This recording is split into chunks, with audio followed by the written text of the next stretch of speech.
Bonjour Stone. Bonjour. Donc nous sommes toujours au salon de Gretz-Armainvilliers, édition 2025, en compagnie de Stone.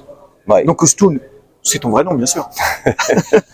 Alors, c'est un pseudo, enfin je ne vais pas te raconter, mais un pseudo qui a été donné par ma femme à l'époque où j'étais marié. Donc ton ex-femme. Mon ex-femme donc, qui se reconnaîtra peut-être. Et donc voilà, je trouvais le nom sympa, et puis après pour faire toutes les publications que j'ai faites depuis pas mal d'années, bah, j'ai trouvé que c'était un nom simple, court. De temps en temps ça fait un peu Stone. Bon, d'accord. Et puis j'ai vu qu'il y avait beaucoup de Stone. Il y avait un Stone DJ américain aussi. Bon, Toute ta famille donc. Voilà, tout à fait. J'ai de la famille un peu partout. D'accord, mais très bien. Alors donc Stone, tu fais a priori, on dirait, c'est de la BD, c'est ça? Oui. Alors, et des livres illustrés aussi? Alors, il y a des livres illustrés. J'ai fait un bouquin illustré pour enfants. Avec un co-auteur et puis une coloriste, et qui s'appelle donc Les Fiancés de la Champignonne. Et puis après, il y a beaucoup de choses pour adultes, jeunes adultes. D'accord, oui, parce qu'il y a, je vois, il y a une BD adulte, là c'est clairement adulte. Celle-là, c'est vraiment une BD adulte, voilà. Et pour le reste, parce que tu travailles avec un format qui est un peu atypique. Oui.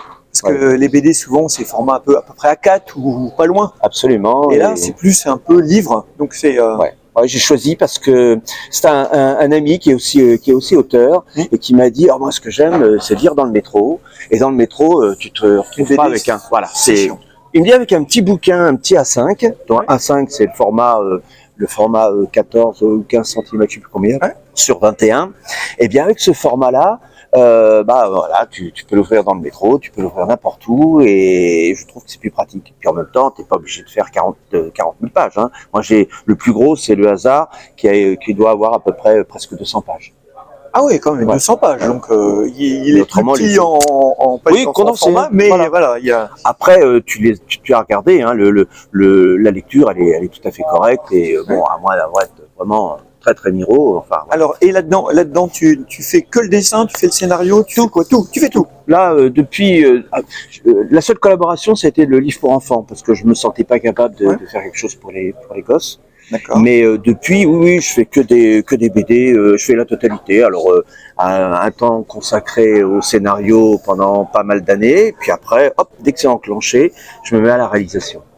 Et qu'est-ce qui t'a amené à la BD du coup? Parce que sans vouloir en dévoiler trop sur ton âge, tu n'es pas un perdreau de l'année quand même. Non, tu es quand même moins proche des 20 ans que de un peu plus. Ouais, tu peux. Voilà. Donc qu'est-ce qui t'a amené à la BD? Parce que voilà, tu as donc 1, 2, 3, 4 réalisations. 4 réalisations ici, et il y en a à peu près une quinzaine. Parce que réellement, je fais de la bande dessinée depuis, on va dire, 20 ans. Depuis après les années début 2000. Voilà. Mais avant, je dessinais, je faisais plein d'autres choses. Et je faisais des BD qui n'étaient pas bonnes du tout non plus. Donc, je proposais au magazine. J'allais chez Fil Glacial, j'allais voir Monsieur Gottlieb, j'allais voir tous ces gens-là. Et à chaque fois, ils me disaient, bon, il va falloir retravailler. Donc, je me suis mis à retravailler. Sans cours, hein, je suis pas, j'ai pas de diplôme de dessin, mais je suis un autodidacte qui a appris avec Moebius, avec Bilal, avec tous ces gens-là, et des bons professeurs quand même. Voilà, bah oui. Enfin, pas en réel, hein. Je prenais avec leur BD, donc il y a un petit peu d'inspiration, un petit peu de tout.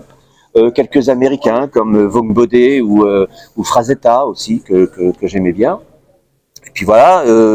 Puis ça m'a pris à un moment donné.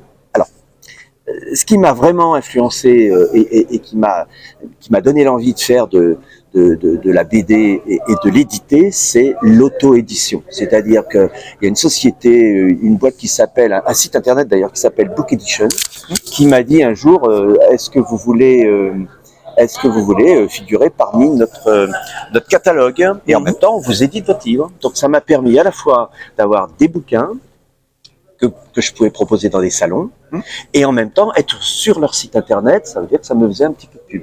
Et avec ça, j'ai fait des salons comme Angoulême, le salon du livre à Paris, etc. D'accord, alors on va parler un petit peu de tes livres, si tu veux bien. Donc Une histoire sans fin, parce que c'est celui que tu mets en avant. Oui. Tu peux nous en parler? Alors, une histoire sans fin, bon, c'est un petit peu mon histoire. C'est l'histoire d'un, je ne veux pas tout dévoiler, mais c'est un peu l'histoire d'un auteur qui, au moment où il propose les dernières planches de son travail à son éditeur, eh ben, l'éditeur a dit, mais il manque la fin, il manque quelque chose, vous m'avez pas donné toutes les planches. Et il dit, non, l'éditeur lui dit, dis donc, la femme, elle devait pas mourir à un moment donné, poignardée, tout ça. Et lui, il dit, oui, j'arrivais pas à la tuer. On a développé ensemble une amitié. Enfin, ouais. Donc l'éditeur lui dit, mais t'es complètement zinzin, quoi. Il y a un truc qui va pas. Ouais, ouais. Donc il lui dit, bah écoute, va faire un petit tour. J'ai une maison à l'île Maurice. Va faire un petit tour là-bas. Tu te reposes et puis tu me fais cette putain de fin. Tu la termines. Et il part donc à Maurice, il rencontre des gens, il mène une autre vie. Est-ce que ça sera la fin de l'histoire? D'accord, donc réponse dans Une histoire sans fin. Voilà, avec un gros point d'interrogation. Ah, qui n'est pas sur la Qui couverture. n'est pas là. Qui n'est pas là. Alors, et donc, hasard, il n'y a pas de hasard, il paraît. Non, il n'y a pas de hasard. Hasard, c'est un prénom arabe. Ouais. Et c'est le prénom. Alors ça se passe dans le désert, etc.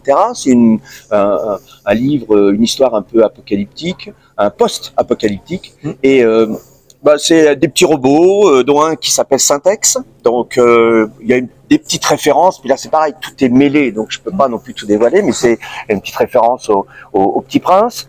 D'accord. Qui dans le livre s'appelle Le Petit Pince, parce que c'est un enfant qui a un bras articulé, parce qu'on est dans les robots. Voilà. J'avais envie de faire une BD comme ça, et puis la recherche de hasard. Qui est cet Et hasard? donc, c'est Dessine-moi un boulon. Oui, c'est ça, c'est à peu près pareil. Sauf que là, il y a autre chose. Ça se termine avec une fin assez sympa et féministe. Voilà. Ok, c'est bien.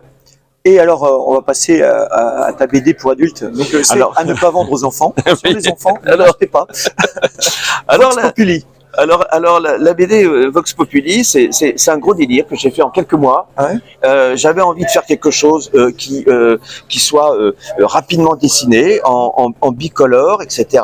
Et c'est l'histoire d'un type qui est vraiment banal, qui est même à la rigueur assez moche, mais qui a un succès auprès des femmes, tu peux pas savoir. Et tout est dans cette il y a une planche où il va chez la boulangère qui à un moment donné a sa bretelle de sa robe qui Ouais. tombe et qui laisse apparaître un sein, et elle lui Comme dit, Sophie Marceau. voilà, tout à fait, et elle lui dit par ici monsieur, et monsieur comment? Elle dit Albert Gamotte. Elle lui dit, mais la bretelle de votre robe vient de glisser madame. Et fait, oui je sais, elle glisse sans arrêt. Ah j'ai aussi perdu ma culotte. Oh zut, j'ai fait tomber ma clé, dit-elle en se penchant. Et là, elle lui dit, vous n'avez vraiment pas beaucoup de chance. Voilà, ça illustre un petit peu l'humour Okay. du bouquin. D'accord. Et donc, c'est quoi un peu les projets à venir, le futur de Stoon? Alors, le futur de Stone, pour l'instant, il est un petit peu, il va plus vers la peinture. Pour prendre un petit peu celui-là, il a été terminé fin 2023, édité en 2024. Ouais. Mais j'ai envie de me poser, faire de la peinture parce que ça me plaît bien, ça me détend, etc. Faire peut-être des expos. Il y a De peinture, donc. voilà, de la peinture. Pas de planche. Vous pouvez faire des expos de planche aussi. Oui, aussi, mais ça, je l'avais fait avant. J'ai fait quelques expos et d'ailleurs qu'on peut voir sur mon site internet qui s'appelle artistique avec 2 e artistique.com. Ouais. Et en fait, dedans, on voit à peu près j'ai fait 2 expos, une collective et une seule en solo, qui était très sympa. Et tu m'as parlé aussi, dans la petite conversation qu'on a eue juste avant, tu m'as parlé d'une expérience de cinéma. Un petit mot là-dessus? Ouais, alors l'expérience du cinéma, c'est avec un ami qui est décédé depuis, mais qui était réalisateur, et j'ai travaillé avec lui sur 3 projets et 2 projets. Et en fait, oui, c'est une expérience extraordinaire de communication, de collaboration. Voilà. C'était vraiment top. Et j'ai bien aimé. Après, on ne peut pas tout faire. Moi, j'ai fait de la musique aussi. Ouais. La radio aussi, tu m'as dit? La radio, j'ai fait de la radio. Alors là, ça va donner mon âge. La radio libre. Ah oui, hein, donc les années 80. D'accord. Et j'ai fait de la radio, j'en ai fait pendant 5 ans. Et puis ça me plaisait énormément. Puis à un moment donné, il faut choisir. Ouais. Et donc j'ai choisi de faire un métier. J'ai choisi de faire un métier d'infographiste, parce que c'est ça qui m'a permis de vivre pendant toutes ces années. C'est pas les BD, puisque les BD sont un compte d'auteur, et donc c'est moi qui gère. Donc quand j'en vends, ça rapporte, et quand j'en vends pas, ça marche pas. Voilà. Donc ouais, pas mal de choses comme ça. Mais le graphisme, l'infographisme m'a permis de rencontrer aussi plein de gens, voilà, de m'améliorer aussi dans ma manière de concevoir. Là-dedans, c'est pas que de la BD, il y a de la conception, il y a la manière de mettre en page les choses, il y a la manière d'aborder, d'amener les informations, les cliffhangers, enfin toutes ces choses-là qui sont des choses qu'on apprend avec les autres. Et d'ailleurs, en parlant d'infographie, tu travailles comment sur tes BD? C'est-à-dire, c'est avec une tablette graphique, avec un crayon, avec comment? Alors, il y a plein de techniques différentes. Ouais, j'ai tout expérimenté. D'ailleurs, les BD, celle-ci, Hasard a été fait, alors, au crayon, crayon de papier. Les fiancés de la champignon, c'est ça? Voilà. Hasard aussi, c'est-à-dire de manière traditionnelle avec des planches. Ouais. Par contre, Une histoire sans fin et Vox Populi, j'ai pris j'appelle ça la méthode Bilal, c'est-à-dire que tu fais des dessins à part, et puis tu les importes sur un logiciel de mise en page, et là tu fais ton livre réellement, tu mets tes textes dessus. Voilà, je dis Bilal parce que lui il a fait ça bien avant moi. Oui, et du coup, chaque case c'est un tableau qui vend après. Voilà. Alors moi, j'ai pas cette chance de faire fortune après avec chaque case, mais c'est très intéressant parce que ça te permet de faire une case. Puis si elle te plaît pas, tu la modifies. Et puis voilà, il y a un travail permanent. Je dirais que c'est du work in progress. Une BD jamais terminée. Pour moi, elle est jamais terminée. Je reviens toujours dessus. À un moment donné, je dis allez hop, j'édite. C'est pour ça que là, il y a 2 modèles.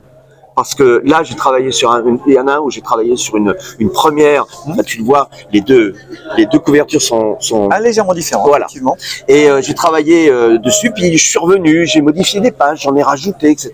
Donc voilà. C'est un peu, j'aime bien moi. Hasard, c'est pareil, j'ai rajouté à la fin du bouquin tout un making-of avec des planches qui étaient décrayonnées, des choses comme ça. Oui, en fait, le fait de modifier après coup, c'est un peu à l'ARG qui modifiait sans arrêt ses albums de Tintin. Oui, c'est ça. Ça. Ah ouais, puis, mais moi, ça me plaît bien.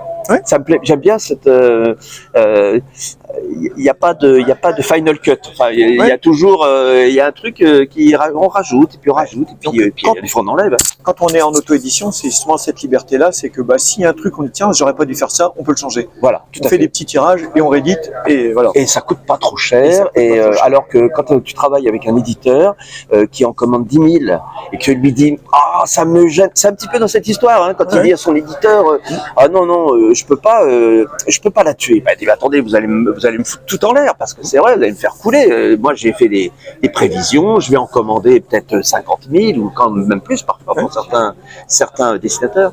Ouais. Donc oui, moi j'aime bien cette liberté. En plus en étant tout seul, ma foi, tu te mets dans ton coin, t'as ton. Alors pour revenir d'ailleurs, petite digression. Pour revenir, c'est pas une digression, c'est ta première question. Comment je travaille là-dessus, comme ça. Là-dessus, j'ai bossé avec des tablettes graphiques. Alors, j'ai bossé avec une tablette Wacom au départ, ça c'est pour ceux qui connaissent. Et puis à un moment donné, je suis passé sur un iPad et j'ai découvert avec celui-là que l'iPad, je faisais tous mes dessins dessus et c'était. Par contre, toutes mes recherches étaient sur du papier. J'ai 1 tonne de recherches papier. Peut-être qu'un jour j'exposerai, je sais pas. Mais en tout cas, le final, il est fait avec la tablette graphique, l'iPad d'un côté, et après retranscrit sur un logiciel de mise en page. Ok. Eh ben écoute, tout ça c'est très intéressant. Merci pour avoir répondu à la merci question. à toi surtout, merci. Et puis très bon salon. Merci. Allez, salut, au revoir. Ciao.